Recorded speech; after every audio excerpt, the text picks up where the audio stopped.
Ayan mga kadrama-rama, alam ko pong inaabangan nyo po itong abot kamay na pangarap sa pagtatapos po, pag-reveal po ng katotohanan. Dahil alam naman po natin na itong si RJ, kahit malaman man po niya kay Zoe, malaman man po niya dito kay Moira, malaman niya man po dito kay Doc Benitez or kay Doc Lindon, dahil sila lang naman po yung nakakaalam kung sino talaga yung totoong family talaga ni Zoe. Syempre, yung gagawin pa rin talaga ni RJ para talaga malaman yung katotohanan is ipapadiin i-test result pa rin niya talaga itong si Zoe.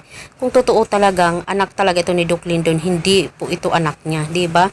Talagang itong si Giselle, no, talagang mahilig din mangulikot ng mga gamit ni Ubeng, charot.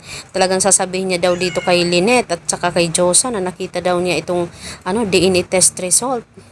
Di ba, natatawa ko, possible nga yung DNA test result na yan is kay Annalyn dati, di ba, nung nagpa-DNA test itong si RJ na anak niya pala itong si Annalyn.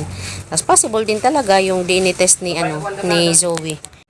Talagang alam naman po natin na lahat po talaga sila is masyashock pagdating po dito sa totoong pagkatao talaga ni Zoe, no, dahil buong akala talaga ng lahat, akala nila Lynette, nila Annalyn, nila Giselle, kapatid ni Ubeng or ni RJ, is totoo talagang nilang anak itong si Zoe. Pero yun pala ay hindi talaga anak, dahil nga po itong si Moira is may talagang marami talagang kasinungalingan talaga na nagawa din talaga dito kay RJ, na sana nga po no mapatawad pa siya ni RJ sa lahat-lahat ng kanyang mga ginawa. Hinulog siya doon sa hagdan, tapos ngayon maging sinungaling pa siya, nagkaroon pala talaga sila ng relasyon ni Carlos at saka ni Moira, at saka naging bunga nito is si Zoe.